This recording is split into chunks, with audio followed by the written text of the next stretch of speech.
What's good, guys? I'm Jon the Chief, and for this video, it's gonna be an honest review from someone who's actually played Fallout 76 since launch and has played it almost religiously for a long time. I have 3 characters over level 200 and 2 other characters over level 100. I played this game way more than I should have. And this is gonna be a review on Fallout 76 Wastelanders. Should you be playing it? Is this enough to bring you back? And everything else. And I'm gonna start off by saying my honest opinion, and you can tell by the title of the video. Fallout 76 Wastelanders was not meant for people who play Fallout 76. This DLC feels like it is solely meant to pull in all the people who have bought Fallout 76 that didn't want to play it because it did not feel like the original Fallout games. Fallout 3, Fallout 4, Fallout New Vegas. It does not feel like that, the vanilla Fallout 76.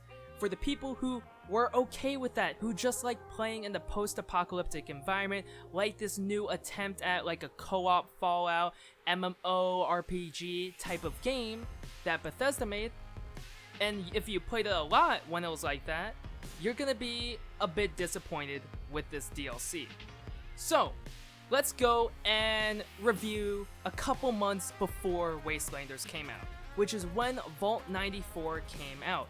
Vault 94 came out and it was supposed to be the first real big challenge in Fallout 76. The Scorchbeast Queen was getting mopped by all players during the first week of the official release, and then the Imposter Sheep Squatch was proving a bit more difficult, but people were still easily burning through it. It wasn't too much of a challenge, either of those endgame bosses. So they released Vault 94, which put everybody to shame. Everybody was struggling so much with it.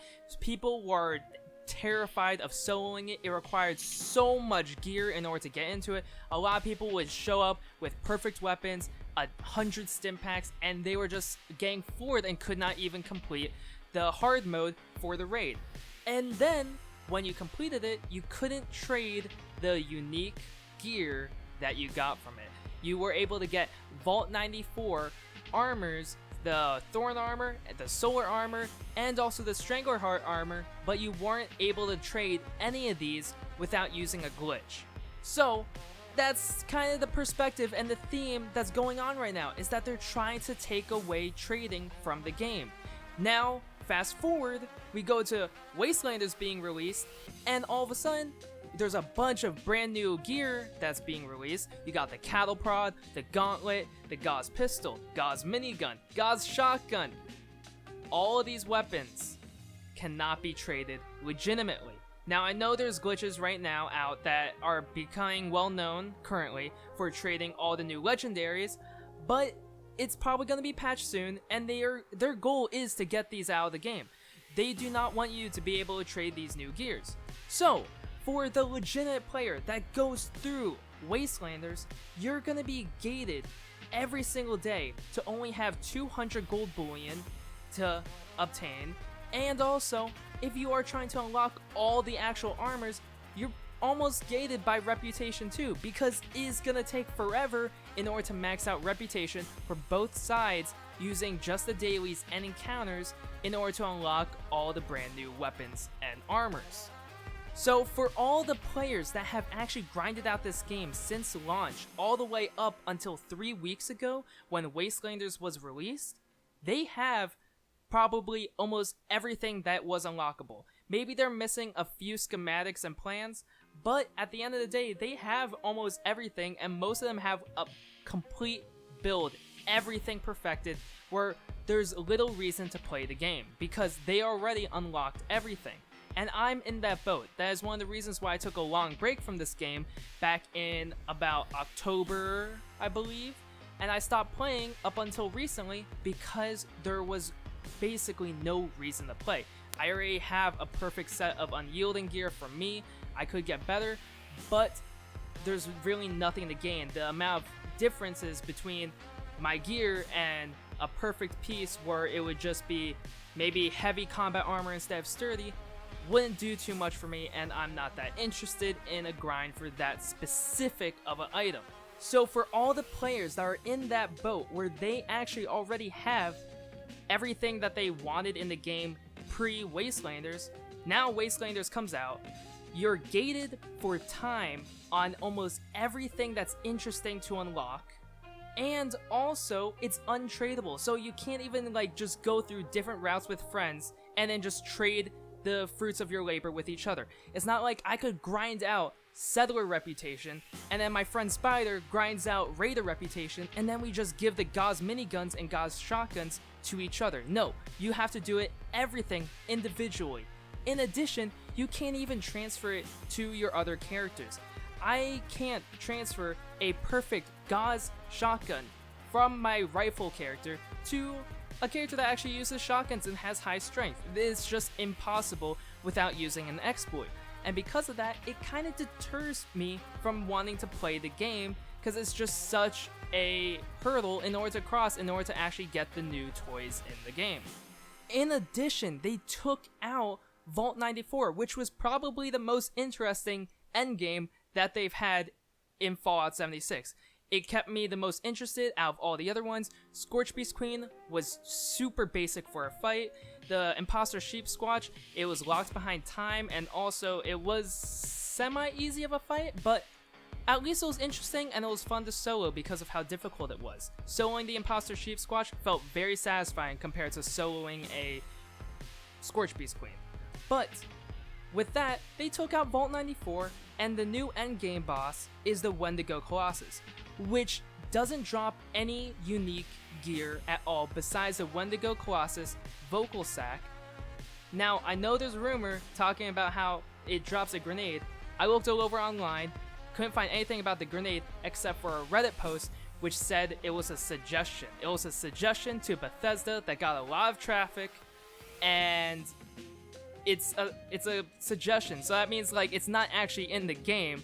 They just think, oh, that would be cool if it was.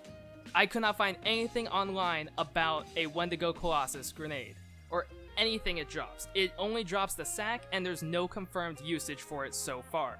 And because of that, there's no reason to fight this endgame boss. The Scorchbeast Queen is actually worth it, because for a nuke, you're gonna get some treasury notes, you're gonna get a chance at some of the rare plans that the Scorchbeast drops, and also you're guaranteed more legendaries. The Scorchbeast Queen drops a legendary, and in addition, you get rewarded with a 2-star armor. So it's better for script, you get treasury notes, and also it's better for schematics. There's literally nothing the Wendigo Colossus has on the Queen. Plus, the Wendigo Colossus is a pain because of how long it takes to get it to spawn in. You're not guaranteed to get it on your first try, you're gonna have to wait a while usually after you nuke the area, and it takes forever to actually wait for it to cycle, and then you clear it out again, and there's gonna be some times where you will not get a Wendigo Colossus to spawn, and that's really frustrating for a player who wants to play the new endgame activities, which it only consists of farming encounters and the Wendigo Colossus right now. The Scorchbeast Queen and the Imposter Sheep Squatch are old news, and they took out Vault 94, so there isn't much for the players who already maxed out their gear. One way that I really was hoping that they would do in order to actually keep the game fresh and interesting for the people who have grinded this game out since day one would have been an increase to the level cap. That's how Borderlands keeps players interested. That's the reason why I do go back to Borderlands, is because, oh, level cap increase, that means new builds are capably being played, you have to get new gear again. Also, some weapons, because the new builds are possible, some new weapons are gonna actually be feasible, and they're actually gonna be very, very good with a new setup. And the same thing would happen with Fallout. Level cap right now is 50, which is exactly halfway to getting to the max level where you would have 15 for all special stats. They could have easily increased level cap by 10, make it go to 60, because right now, the only time you would have all 15 special stats is if they increase level cap to 99, which I don't think they should do that. It would take away all diversity in builds. But increasing it by 10 will increase the amount of perks that you can have by 10, and also it gives a bunch of players a reason to play the game again. You have a reason to farm new gear. Also, it resets the economy in-game, which was destroyed by the dupers. Everybody who has duplicated gear and then sold it online or traded online, and then they duplicated the gear they got from that, it became a whole shit show, and that's what destroyed the trading economy in Fallout 76. It's why everybody runs the same exact armor, and you'll find everybody has the same exact explosive legacy weapons. Everybody has the same anti-armor explosive Gatling plasma. Everybody has the same 2-shot explosive weight reduction laser rifle. Everybody has the same gear because it was all mass produced and duped and then spread out, where it completely diminished the value of all other weapons. If they did a level cap increase, it would bring value to trading new gear and old gear again, because everything is going to be reset. No one's going to care about everybody who has all these old level 50 perfect weapons when you can get a level 60 that maybe not has that 3rd star, but it's gonna be so much better because it is level 60 instead. That is the best way they can reset the game's economy, make it fresh for players, bring more diversity to builds, because Bloodied might not be the best. If they add more perks, maybe it could be a really intense sneak build that focuses heavily on agility and luck and perception. Who knows? But that would only be possible with a level cap increase that we can see these changes. So those are kind of my opinions on Wastelanders so far. I just don't feel too enticed to play every single day. I already have all my perfect gear already, and I'm not too interested in grinding out the game just to get a perfect Gauss minigun that can't even be explosive, so it's probably not even going to be better than some of the gear that I already have. And it's just going to be a huge grind with very little reward for me, especially since I can't trade it with friends or transfer it to other characters who would have a better use for the gear that I get. It takes away the grind for players who have already played the game. There's just little motivation and desire for most players to actually continue playing if they were playing since release. Now, for a new player's perspective, this game is a goldmine now. It just feels more like Fallout. There's a lot of stuff to do that they can just go and grind for completely. A brand new player is gonna have a field day in this game with all the content that has come out ever since release through Wild Appalachia, Nuclear Winter, and then all of this Wastelanders content. They're gonna have a lot of fun playing. Don't get me wrong, they did a great job with all of that. Bethesda, props to you. I want to give you a hand clap for actually what you did good, because a lot of people have been shitting on you lately. But right now, the people who are getting shit on the most by this DLC are the players who actually played your game. The people who enjoyed it the most have the least amount of motivation. A lot of other players that I've talked to who are super high level, who have grinded out this game, they just feel little desire to play. There's just no reason. I see it in the comment section too from people who have actually grinded out the game a lot. They just don't feel that much motivation to play since they already did everything that they wanted to. There's no reason to farm for a Secret Service armor set that's all unyielding when you already have an unyielding combat armor set. The only real advantage is gonna be that you have a bit more radiation resistance. That's it. There's just very little motivation to play this game for players who have been playing. New players, gonna love it. So I highly recommend this DLC for anybody that hasn't played Fallout 76. You're gonna have a fun time with this game.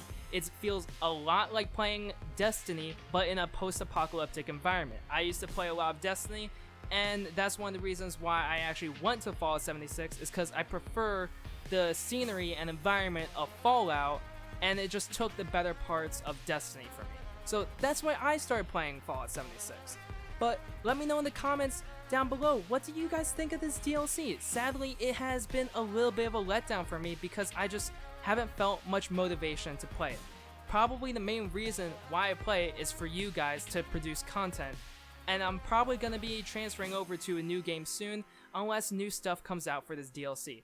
I really want to like this game, but it makes it hard when there's a little reason to play when I already unlocked everything. Anyways, hope all of you guys enjoyed the video. Make sure to like, comment, and subscribe if you enjoyed it, and have a good day.